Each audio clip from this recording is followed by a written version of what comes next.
ಬಂಧುಗಳೇ ನಮಸ್ಕಾರ, ಹೇಗಿದ್ರಿ ನೀವೆಲ್ಲರೂ? ನಾನು ಸುಬ್ರಹ್ಮಣ್ಯ ಎಸ್ ಹಂಡಿಗೆ. ಬಂಧುಗಳೇ, ಅವರೆಲ್ಲರೂ ಕೂಡ ದೂರದ ಊರಿಂದ ಪ್ರವಾಸಕ್ಕೆ ಅಂತ ಗೋವಾಗೆ ಬಂದಿದ್ರು.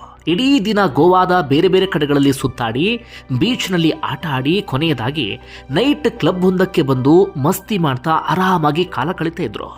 ಸ್ವರ್ಗವನ್ನೇ ಧರೆಗಿಳಿಸಿದಂತಹ ಕ್ಲಬ್ ಅದು. ಹೀಗಾಗಿ ಬಹಳ ಖುಷಿಯಾಗಿ ಆ ಖುಷಿಯ ಅಲೆಯಲ್ಲಿ ಎಲ್ಲರೂ ಕೂಡ ತೇಲಾಡ್ತಾ ಇದ್ರು. ಮತ್ತೊಂದು ಕಡೆಯಿಂದ ಯಾವುದ್ಯಾವುದೋ ಊರಿಂದ ಬದುಕನ್ನು ಕಟ್ಟಿಕೊಳ್ಳುವಂಥ ಉದ್ದೇಶದಿಂದ ಗೋವಾಗೆ ಬಂದು ನೈಟ್ ಕ್ಲಬ್ನಲ್ಲಿ ಕೆಲಸವನ್ನು ಮಾಡ್ತಾ ಇದ್ರು ಕಾರ್ಮಿಕರು. ಬಂದಂತಹ ಪ್ರವಾಸಿಗರನ್ನ ಖುಷಿಪಡಿಸುವಂತಹ ಉದ್ದೇಶದಿಂದ ಅವರು ಕೆಲಸವನ್ನು ಮಾಡ್ತಾ ಇದ್ರು. ಹೀಗೆ ಎಲ್ಲರೂ ಕೂಡ ತಮ್ಮ ಪಾಡಿಗೆ ಒಂದಷ್ಟು ಮಂದಿ ಮಸ್ತಿಯಲ್ಲಿ ತಲ್ಲೀನರಾಗಿದ್ರೆ, ಕಾರ್ಮಿಕರು ಕೆಲಸದಲ್ಲಿ ತಲ್ಲೀನರಾಗಿದ್ರು. ಹೀಗಿದ್ದಾಗಲೇ ಇದ್ದಕ್ಕಿದ್ದ ಹಾಗೆ ಮೇಲಿನ ಫ್ಲೋರಿಂದ ಕಿರುಚಾಟ ಅರುಚಾಟ ಕೇಳುತ್ತೆ. ನೋಡ್ತಾ ಇದ್ದ ಹಾಗೆ ಸಣ್ಣದಾಗಿ ಬೆಂಕಿ ಆವರಿಸಿಕೊಳ್ಳೋದಕ್ಕೆ ಶುರುವಾಗುತ್ತೆ. ದಟ್ಟ ಹೊಗೆಯಾಗಿ ಮಾರ್ಪಾಟಾಗೋದಕ್ಕೆ ಶುರುವಾಗುತ್ತೆ. ಒಳಗಡೆ ಇದ್ದಂತಹ ಪ್ರವಾಸಿಗರಿಗೆ ಕಾರ್ಮಿಕರಿಗೆ ಏನಾಗ್ತಿದೆ ಅಂತ ಗೊತ್ತಿಲ್ಲ. ಎಲ್ಲರೂ ಕೂಡ ಓಡೋದಕ್ಕೆ ಶುರು ಮಾಡ್ಕೊಳ್ತಾರೆ, ಕಿರುಚಾಡ್ತಾರೆ, ಅರ್ಚಾಡ್ತಾರೆ, ಅಳೋದಕ್ಕೆ ಶುರು ಮಾಡ್ಕೊಳ್ತಾರೆ. ಆದರೆ ಎಲ್ಲಿಗೆ ಅಂತ ಓಡೋದು? ಎಲ್ಲೇ ಓಡಿದ್ರೂ ಕೂಡ ಹೊರಗಡೆ ಹೋಗೋದಿಕ್ಕೆ ಸರಿಯಾದಂಥ ಜಾಗ ಸಿಗ್ತಾ ಇಲ್ಲ. ಕಾರಣ, ಒಂದು ಕಡೆಯಿಂದ ದಟ್ಟವಾದಂಥ ಹೊಗೆ ಆವರಿಸ್ಕೊಂಡಿದೆ, ಹೊರಗಡೆ ಹೋಗೋದಿಕ್ಕೆ ದಾರಿ ಕಾಣ್ತಾ ಇಲ್ಲ. ಮತ್ತೊಂದು ಕಡೆಯಿಂದ ಇರುವಂಥ ದಾರಿ ಕೂಡ ತುಂಬ ಚಿಕ್ಕದಾಗಿದೆ. ಹೀಗಾಗಿ ತಪ್ಪಿಸಿಕೊಳ್ಳೋದಿಕ್ಕೆ ಅವಕಾಶವೇ ಇಲ್ಲದಂತಹ ಪರಿಸ್ಥಿತಿ. ಎಲ್ಲೆಲ್ಲಿ ಹೋಗಿ ಅಡಗಿಕೊಳ್ಳೋದಿಕ್ಕೆ ಸಾಧ್ಯ ಆಗುತ್ತೋ, ಎಲ್ಲೆಲ್ಲಿ ಹೋಗಿ ಬೆಂಕಿಯಿಂದ ತಪ್ಪಿಸ್ಕೊಳ್ಳೋದಕ್ಕೆ ಸಾಧ್ಯ ಆಗುತ್ತೋ ಆ ಕಡೆ ಹೋಗೋದಿಕ್ಕೆ ಪ್ರಯತ್ನವನ್ನು ಪಡ್ತಾರೆ. ನೋಡ್ತಾ ಇದ್ದ ಹಾಗೆ ಬೆಂಕಿ ಕಾಲ ಬುಡಕ್ಕೆ ಬರುತ್ತೆ. ಅಂತಿಮವಾಗಿ ಅವರ ಇಡೀ ದೇಹವನ್ನೇ ಆವರಿಸಿಕೊಳ್ಳುತ್ತೆ. ಜೀವಂತವಾಗಿದ್ದಂಥ ಸಂದರ್ಭದಲ್ಲೇ ಸುಟ್ಟು ಕರಕಲಾಗಿ ಹೋಗಿಬಿಡ್ತಾರೆ. ಈ ರೀತಿಯಾಗಿ ಸುಟ್ಟು ಕರಕಲಾದಂಥವರು 25 ಮಂದಿ. ಇನ್ನೊಂದಷ್ಟು ಮಂದಿಗೆ ಹೆಚ್ಚು ಕಡಿಮೆ 10 ರಿಂದ 12 ಮಂದಿಗೆ ಗಂಭೀರವಾದಂಥ ಗಾಯ ಆಗಿದೆ. ಒಂದಷ್ಟು ಮಂದಿ 90% ಬರ್ನ್ ಆಗಿದ್ರೆ, ಇನ್ನೊಂದಷ್ಟು ಮಂದಿ 60-50% ಬರ್ನ್ ಆಗಿ ಹೋಗಿದ್ದಾರೆ. ಇಂಥದ್ದೊಂದು ದುರಂತಕ್ಕೆ ಸಾಕ್ಷಿಯಾಗಿದ್ದು ಅತ್ಯಂತ ಜನಪ್ರಿಯ ಪ್ರವಾಸಿ ಸ್ಥಳ ಆಗಿರುವಂಥ ಗೋವಾ ಇದು. ಇವತ್ತು ಈ ಗೋವಾ ದುರಂತಕ್ಕೆ ಸಂಬಂಧಪಟ್ಟ ಹಾಗೆ ಸಾಕಷ್ಟು ಚರ್ಚೆ ಆಗ್ತಾ ಇದೆ. ಮತ್ತೊಂದು ಕಡೆಯಿಂದ ಚರ್ಚೆ ಆಗೋದಕ್ಕೆ ಕಾರಣ, ಇವತ್ತು ಇಂಥದ್ದೊಂದು ದುರಂತ ಅಲ್ಲಿ ಸಂಭವಿಸಿದೆ ಅಂದರೆ ಅದಕ್ಕೆ ಕಾರಣ ನಮ್ಮ ದರಿದ್ರ ಭ್ರಷ್ಟ ವ್ಯವಸ್ಥೆ. ನಮ್ಮಲ್ಲಿ ನಡೆಯುವಂಥ ಬಹುತೇಕ ದುರಂತಗಳಿಗೆ, ಬಹುತೇಕ ಜೀವಹಾನಿಗಳಿಗೆ ನಮ್ಮ ಈ ಭ್ರಷ್ಟ ವ್ಯವಸ್ಥೆಯೇ ಕಾರಣ. ಅದೇನು ಅನ್ನೋದನ್ನು ಎಕ್ಸ್ಪ್ಲೇನ್ ಮಾಡ್ತಾ ಹೋಗ್ತೀನಿ, ಕೇಳಿ. ಬಂಧುಗಳೇ, ಗೋವಾ ನಿಮ್ಮೆಲ್ಲರಿಗೂ ಕೂಡ ಗೊತ್ತಿರುವ ಹಾಗೆ ವೀಕೆಂಡ್ ಅಂದಾಗ ತುಂಬಿ ತುಳುಕ್ತಾ ಇರುತ್ತೆ.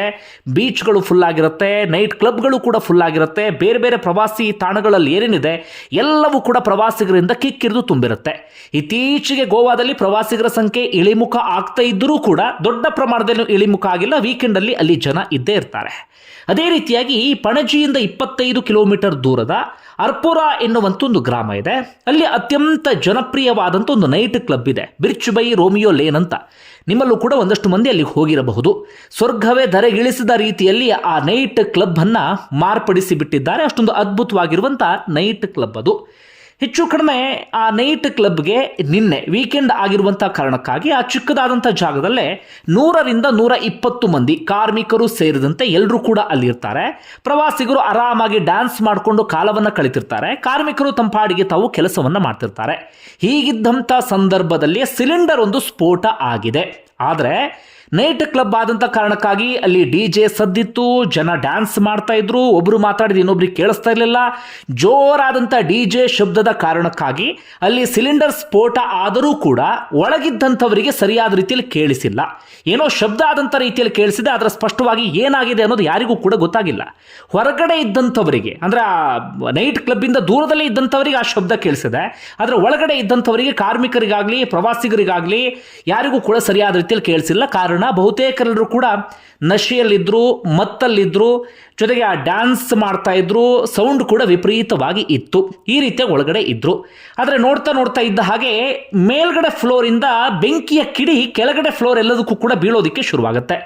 ಆಗ ಪ್ರವಾಸಿಗರಿಗೆ ನಿಜವಾದಂಥ ಆತಂಕ ಶುರುವಾಗುತ್ತೆ. ಆತಂಕದಲ್ಲಿ ಓಡೋದಕ್ಕೆ ಅಂತ ಪ್ರಯತ್ನವನ್ನು ಪಡ್ತಾರೆ. ಆದರೆ ನಾನು ಆರಂಭದಲ್ಲಿ ಹೇಳಿದ ಹಾಗೆ ವಿಪರೀತವಾದಂಥ ಹೊಗೆ ಆವರಿಸಿಕೊಳ್ಳುತ್ತೆ. ವಿಪರೀತವಾದಂಥ ಬೆಂಕಿ ಎಲ್ಲ ಕಡೆಗಳಲ್ಲೂ ಕೂಡ ಆವರಿಸಿಕೊಳ್ಳೋಕೆ ಶುರು ಮಾಡುತ್ತೆ. ಇನ್ನೊಂದು ಏನಾಗಿದೆ ಅಂದರೆ, ಆ ನೈಟ್ ಕ್ಲಬ್ಬಲ್ಲಿ ಈ ತಾಳೆ ಎಲೆಗಳಿಂದ ಈ ಟೆಂಟ್ ರೀತಿಯಲ್ಲಿ ಒಂದು ತಾತ್ಕಾಲಿಕವಾದಂಥ ಇದರ ರೀತಿಯಲ್ಲಿ ನಿರ್ಮಾಣವನ್ನು ಮಾಡ್ತಾರಲ್ಲ, ಟೆಂಪ್ರರಿ, ಆ ರೀತಿಯಾಗಿ ಒಂದಷ್ಟು ಅಲ್ಲಿ ನಿರ್ಮಾಣವನ್ನು ಮಾಡಿದ್ದಾರೆ. ಪ್ರವಾಸಿಗರು ಕೂತ್ಕೊಳ್ಳಿ, ಪ್ರವಾಸಿಗರು ಅಲ್ಲಿ ಬಂದು ಮದ್ಯವನ್ನು ಸೇವನೆ ಮಾಡಲಿ ಎನ್ನುವ ಕಾರಣಕ್ಕಾಗಿ. ಮತ್ತೊಂದು ಏನಾಗಿದೆ ಅಂದರೆ, ಕ್ರಿಸ್ಮಸ್ ಇದೆ, ಇಯರ್ ಎಂಡ್ ಕೂಡ ಇದೆ. ಆ ಸೆಲೆಬ್ರೇಷನ್ಗೆ ಆ ನೈಟ್ ಕ್ಲಬ್ನಲ್ಲಿ ಈಗಾಗಲೇ ತಯಾರಿಯನ್ನು ಆರಂಭಿಸಿ ಬಿಟ್ಟಿದ್ರು. ಹೀಗಾಗಿ ಈ ಫೈರ್ ಕ್ರ್ಯಾಕರ್ಸ್ಗಳು ಏನಿದ್ದಾವೆ ಸೆಲೆಬ್ರೇಷನ್ಗೆ, ಅದನ್ನು ರಾಶಿ ತಂದು ಬೇಸ್ಮೆಂಟ್ನಲ್ಲಿ ಸುರಿದು ಬಿಟ್ಟಿದ್ರು. ಬೇರೆ ಬೇರೆ ಒಂದಷ್ಟು ರಾಸಾಯನಿಕಗಳನ್ನು ಕೂಡ ಅಲ್ಲಿ ತಂದು ಹಾಕಿಬಿಟ್ಟಿದ್ರು ಮುಂದಿನ ಸೆಲೆಬ್ರೇಷನ್ಗೆ ಎನ್ನುವಂಥ ಕಾರಣಕ್ಕಾಗಿ. ಹೀಗಾಗಿ ಬೆಂಕಿ ಇಡೀ ನೈಟ್ ಕ್ಲಬ್ಗೆ ಆವರಿಸಿಕೊಂಡು ನೈಟ್ ಕ್ಲಬ್ಬೇ ಸುಟ್ಟು ಕರಕಲಾಗೋದಕ್ಕೆ ಹೆಚ್ಚಿನ ಸಮಯ ಬೇಕಾಗಲೇ ಇಲ್ಲ. ಬೆಂಕಿ ಹೊತ್ತಿಕೊಳ್ಳೋದಕ್ಕೆ ಏನೇನು ಬೇಕಿತ್ತು ಎಲ್ಲವೂ ಕೂಡ ಆ ನೈಟ್ ಕ್ಲಬ್ನ ಒಳಗಡೆ ಇತ್ತು. ಒಂದು ಕಡೆಯಿಂದ ಸಿಲಿಂಡರ್ ಸ್ಫೋಟ ಆಗಿದೆ. ಸಿಲಿಂಡರ್ ಸ್ಫೋಟ ಆದರೂ ಕೂಡ ತುಂಬ ಕಡೆಗಳು ನೀವು ಗಮನಿಸಿರ್ತೀರಿ, ಬಹಳ ದೊಡ್ಡ ಮಟ್ಟಿಗೆ ಅನಾಹುತ ಆಗೋದಿಲ್ಲ ಅಥವಾ ಜೀವಹಾನಿ ಅಂಥದ್ದೇನೂ ಕೂಡ ಆಗೋದಿಲ್ಲ. ಒಂದಷ್ಟು ಮಂದಿಗೆ ಸಣ್ಣ ಪುಟ್ಟ ಗಾಯ ಅಂಥದ್ದೆಲ್ಲವೂ ಕೂಡ ಆಗುತ್ತೆ. ಆದರೆ ಇಲ್ಲೇನಾಗಿದೆ ಅಂದರೆ, ಸಿಲಿಂಡರ್ ಸ್ಫೋಟ ಆಗ್ತಿದ್ದ ಹಾಗೆ ಒಂದು ಕಡೆಯಿಂದ ಜನ ತಕ್ಷಣ ಓಡ್ ಹೋಗಿಲ್ಲ, ಯಾಕಂದ್ರೆ ಯಾರಿಗೇನೂ ಕೂಡ ಸರಿಯಾಗಿ ಕೇಳಿಸಿಲ್ಲ. ಮತ್ತೊಂದು ಏನಾಗಿದೆ ಅಂದರೆ, ಅಲ್ಲಿ ತಾಳೆ ಎಲೆಗಳಿತ್ತು, ಬೆಂಕಿ ತಕ್ಷಣವೇ ಆವರಿಸ್ಕೊಂಡು ಬಿಟ್ಟಿದೆ. ಬೆಂಕಿ ಕೆಳಗಡೆ ಹೋಗ್ತಾ ಹೋಗ್ತಾ ಬೇಸ್ಮೆಂಟ್ನಲ್ಲಿ ಅಥವಾ ಬೇರೆ ಬೇರೆ ಕಡೆಗಳಲ್ಲಿ ಫೈರ್ ಕ್ರ್ಯಾಕರ್ಸ್ಗಳನ್ನು ತುಂಬಿಟ್ಟಿದ್ರಲ್ಲ, ಹೀಗಾಗಿ ಬೆಂಕಿ ವಿಪರೀತ ಎಲ್ಲ ಕಡೆಗಳಲ್ಲೂ ಕೂಡ ಹತ್ಕೊಳ್ಳೋಕೆ ಶುರುವಾಗ್ಬಿಟ್ಟಿದೆ. ಆಗ್ಲೂ ಕೂಡ ವಿಶಾಲವಾದಂಥ ಪ್ರದೇಶ ಆಗಿದ್ರೆ ಪ್ರವಾಸಿಗರು ತಪ್ಪಿಸ್ಕೊಳ್ಳೋಕೆ ಅವಕಾಶ ಇತ್ತು. ಆದರೆ ಆ ನೈಟ್ ಕ್ಲಬ್ಗೆ ಎಮರ್ಜೆನ್ಸಿ ಡೋರ್ ಅನ್ನೋದು ಇಲ್ವೇ ಇಲ್ಲ. ಹಾಗೆ ಬೆಂಕಿ ಬಿದ್ದಂಥ ಸಂದರ್ಭದಲ್ಲಿ ಒಂದಷ್ಟು ಸುರಕ್ಷತಾ ಮಾನದಂಡಗಳು ಅಂತಿರುತ್ತಲ್ಲ, ಅದು ಯಾವುದೂ ಕೂಡ ನೈಟ್ ಕ್ಲಬ್ನಲ್ಲಿ ಇಲ್ಲ. ಅದಕ್ಕೂ ಮಿಗಿಲಾಗಿ ಎಂಟ್ರಿ ಮತ್ತು ಎಕ್ಸಿಟ್ಗೆ ಇದ್ದಿದ್ದು ಒಂದೇ ಡೋರ್, ಅದು ಕೂಡ ಕಿರಿದಾಗಿ ಮಾಡಿಬಿಟ್ಟಿದ್ರು. ನೈಟ್ ಕ್ಲಬ್ನಲ್ಲಿ ಒಳಗಡೆ ಬರುವಾಗ ಒಬ್ಬೊಬ್ಬರನ್ನೇ ಪರಿಶೀಲಿಸಿ ಒಳಗಡೆ ಬಿಡಬೇಕು, ದೊಡ್ಡ ಮಟ್ಟಿಗೆ ಜನ ನುಗ್ಗಬಾರ್ದು ಎನ್ನುವಂಥ ಕಾರಣಕ್ಕಾಗಿ ಸಣ್ಣದಾಗಿರುವಂಥ ಒಂದು ಡೋರನ್ನು ಮಾಡಿಟ್ಬಿಟ್ಟಿದ್ರು. ಹೀಗಾಗಿ ಆ ದಟ್ಟ ಹೊಗೆಯಲ್ಲಿ ಬೆಂಕಿ ಆವರಿಸ್ಕೊಂಡಿರುವಾಗ ಒಂದಷ್ಟು ಮಂದಿ ಬೆಂಕಿಯಲ್ಲಿ ಸುಟ್ಟು ಕರಕಲಾಗ್ತಿರುವಂಥ ಸಂದರ್ಭದಲ್ಲಿ ಜನಕ್ಕೆ ಹೇಗೆ ತಪ್ಪಿಸ್ಕೊಳ್ಬೇಕು, ಎಲ್ಲ ಓಡೋಗ್ಬೇಕು ಒಂದು ಕೂಡ ಗೊತ್ತಾಗಿಲ್ಲ. ಹೀಗಾಗಿ ಆ 100 ಜನರಲ್ಲಿ ಒಂದಷ್ಟು ಮಂದಿ ತಪ್ಪಿಸ್ಕೊಳ್ಳುವಲ್ಲಿ ಯಶಸ್ವಿಯಾದರು. ಆದರೆ 25 ಮಂದಿ ಸಜೀವ ದಹನ ಆಗಿಬಿಟ್ರೆ ಉಳಿದಂಥ ಹೆಚ್ಚು ಕಡಿಮೆ 11ರಿಂದ 15 ಮಂದಿ ಗಂಭೀರವಾಗಿ ಗಾಯಗೊಂಡು ಆಸ್ಪತ್ರೆ ಸೇರುವಂಥ ಪರಿಸ್ಥಿತಿ ಉದ್ಭವ ಆಯಿತು. ಸದ್ಯ ಈ ಘಟನೆಗೆ ಸಂಬಂಧಪಟ್ಟ ಹಾಗೆ ಪ್ರಧಾನಿ ನರೇಂದ್ರ ಮೋದಿ, ದ್ರೌಪದಿ ಮುರ್ಮು ಸಂತಾಪವನ್ನು ವ್ಯಕ್ತಪಡಿಸಿದ್ದಾರೆ. ಹಾಗೆ 2 ಲಕ್ಷ ರೂಪಾಯಿ ಪರಿಹಾರವನ್ನು ಕೂಡ ಘೋಷಣೆ ಮಾಡಲಾಗಿದೆ.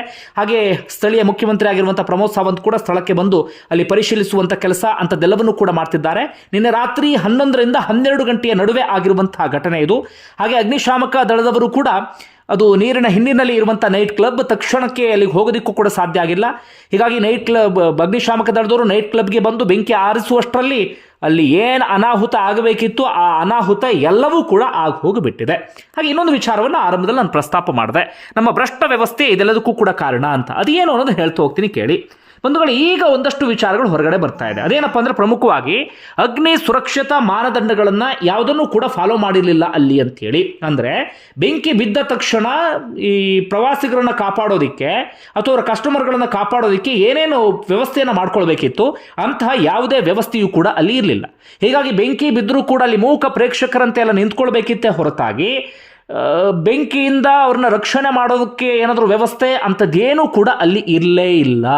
ನಮ್ಮಲ್ಲಿ ಎಲ್ಲವೂ ಕೂಡ ಅನಾಹುತ ಆದ ನಂತರವೇ ಗೊತ್ತಾಗಿರುವಂಥ ಸಂಗತಿ. ಅದಕ್ಕೂ ಮಿಗಿಲಾಗಿ ಏನು ವಿಚಾರ ಅಂದರೆ, ಆ ನೈಟ್ ಕ್ಲಬ್ ಏನಿದೆ ಅದಕ್ಕೆ ವ್ಯಾಲಿಡ್ ಆಗಿರುವಂಥ ಲೈಸೆನ್ಸ್ ಯಾವುದೂ ಕೂಡ ಇಲ್ಲ ಎನ್ನುವಂಥ ಸಂಗತಿ ಈಗ ಗೊತ್ತಾಗ್ತಾ ಇದೆ.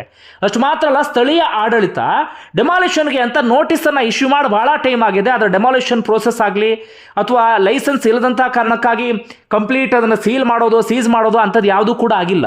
ಈಗ ಒಂದೊಂದೇ ವಿಚಾರಗಳು ಹೊರಗಡೆ ಬರ್ತಾ ಇದೆ. ಯಾಕೆ ಹೇಳಿ ಇಂಥದ್ದು ನಡೆಯುತ್ತೆ? ಅಲ್ಲಿ ವ್ಯಾಲಿಡ್ ಲೈಸೆನ್ಸ್ ಇದ್ದಂಥ ಸಂದರ್ಭದಲ್ಲಿ ಈ ಅಗ್ನಿ ಸುರಕ್ಷತಾ ಮಾನದಂಡಗಳಿಂದ ಹಿಡಿದು ಪ್ರತಿಯೊಂದನ್ನು ಕೂಡ ಸರಿಯಾದ ರೀತಿಯಲ್ಲಿ ಮೇಂಟೈನ್ ಮಾಡಬೇಕಾಗತ್ತೆ. ವಿಶೇಷವಾಗಿ ಅಲ್ಲಿಗೆ ಬರುವಂಥ ಜನರ ರಕ್ಷಣೆಗೆ ಏನೇನು ವ್ಯವಸ್ಥೆ ಮಾಡಬೇಕು ಎಲ್ಲವನ್ನೂ ಕೂಡ ಮಾಡ್ಕೊಳ್ಬೇಕಾಗತ್ತೆ. ಅದರಲ್ಲಿ ವ್ಯಾಲಿಡ್ ಲೈಸೆನ್ಸ್ ಇಲ್ಲ, ಏನೂ ಕೂಡ ಇಲ್ಲ. ಆದರೂ ಹೇಗೆ ನಡೀತಾ ಇತ್ತು, ಆದರೂ ಹೇಗೆ ಅದು ಅತ್ಯಂತ ಜನಪ್ರಿಯ ನೈಟ್ ಕ್ಲಬ್ ಅಂತ ಕರೆಸ್ಕೊಳ್ತಾ ಇತ್ತು ಅಂತಂದರೆ, ಆರಾಮಾಗಿ ಸಂಬಂಧಪಟ್ಟಂಥವರಿಗೆ ಲಂಚ ಕೊಟ್ಕೊಂಡು ದುಡ್ಡನ್ನು ಕೊಟ್ಕೊಂಡು ಬರ್ತಿದ್ದಂಥ ಆದಾಯದಲ್ಲಿ ಅವರಿಗೂ ಕೂಡ ಹಂಚಿ ಆರಾಮಾಗಿ ನೈಟ್ ಕ್ಲಬ್ಬನ್ನು ನಡೆಸ್ಕೊಂಡು ಹೋಗ್ತಾ ಇದ್ರು. ಈಗೇನಾಗುತ್ತೆ ಹೇಳಿ, ಆ ರೀತಿಯಾಗಿ ಲೈಸೆನ್ಸ್ ಇಲ್ಲದಂಥ ನೈಟ್ ಕ್ಲಬ್ಗಳನ್ನು ಸ್ವಲ್ಪ ದಿನಗಳ ಕಾಲ ಮುಚ್ಚಿಸುವಂಥ ಪ್ರಕ್ರಿಯೆ ನಡೆಯುತ್ತೆ. ಅದಾದ ಬಳಿಕ ಮತ್ತೆ ಅದೇ ರೀತಿಯಲ್ಲಿ ನಾಯ್ಕೊಡೆಗಳಂತೆ ಎದ್ದು ನಿಲ್ಲುತ್ತೆ. ಮತ್ತೆ ಇಂಥದ್ದೇನೋ ದುರಂತ ಆದಾಗ ಮತ್ತೆ ಜನ ಎಚ್ಚೆತ್ಕೊಳ್ತಾರೆ. ನಮ್ಮ ಸ್ಥಳೀಯ ಆಡಳಿತವರು ಇಂಥದ್ದನ್ನು ಕ್ಲೋಸ್ ಮಾಡಲ್ಲ. ಯಾಕೆ ಹೇಳಿ? ಅವರಿಗೆ ಆದಾಯ ಆಗಬೇಕಲ್ಲ. ಎಲ್ಲವೂ ವ್ಯಾಲಿಡ್ ಆಗಿ ಎಲ್ಲವೂ ಲೈಸೆನ್ಸ್ ಪ್ರಕಾರವೇ ನಡೀತಾ ಇದ್ರೆ ಸ್ಥಳೀಯ ಆಡಳಿತದವರಿಗೆ ದುಡ್ಡು ಹೇಗೆ ಮಾಡೋದಕ್ಕೆ ಸಾಧ್ಯ? ಹೀಗಾಗಿ ನಮ್ಮ ದೇಶದಲ್ಲಿ ಒಂದಷ್ಟು ಮಂದಿ ಏನು ಮಾಡ್ತಿರ್ತಾರೆ ಅಂದರೆ, ಈ ಆಡಳಿತದಲ್ಲಿ ಇರುವಂಥವರು ಅಥವಾ ಅಧಿಕಾರಿಗಳು ಏನು ಮಾಡ್ತಾರೆ ಅಂದರೆ, ಅವರಿಗೆ ಇಂಥದ್ದೇನಾದರೂ ನಡೆದರೆ ಮಾತ್ರ ಅವ್ರಿಗೆ ಖುಷಿ ಎನ್ನುವಂಥ ಸಂಗತಿ. ಪಿ ಸಾಯಿನಾಥ್ ಅವರು ಒಂದು ಮಾತನ್ನು ಹೇಳ್ತಾರೆ, ಬರ ಅಂದರೆ ಎಲ್ರಿಗೂ ಇಷ್ಟ ಅಂತ ಹೇಳಿ. ಅಂದರೆ ಬರಗಾಲ ಬಂದ ಸಂದರ್ಭದಲ್ಲಿ ಅಲ್ಲಿಗೊಂದಷ್ಟು ಅನುದಾನವನ್ನು ಬಿಡುಗಡೆ ಮಾಡಬಹುದು, ಆ ಅನುದಾನವನ್ನು ಜೇಬಿಗೂ ಕೂಡ ಇಳಿಸಿಕೊಳ್ಳಬಹುದು ಅಂತ ಹೇಳಿ. ಹೀಗಾಗಿ ನಮ್ಮ ಅಧಿಕಾರಿಗಳ ಮನಸ್ಥಿತಿ ಹೇಗೆ ಅಂದರೆ, ಇಂತಹ ಲೈಸೆನ್ಸ್ ಇಲ್ಲದಂತಹ ಅಕ್ರಮವಾಗಿ ನಡೆಯುವಂತಹ ಒಂದಷ್ಟು ಚಟುವಟಿಕೆಗಳು ನಡೀತಾನೆ ಇರಬೇಕು. ಅವು ನಡೆದಾಗ ಮಾತ್ರ ಇವರಿಗೆ ದುಡ್ಡು ಬರೋದಕ್ಕೆ ಸಾಧ್ಯ, ಇವರ ಆರಾಮಾಗಿರೋದಕ್ಕೆ ಸಾಧ್ಯ.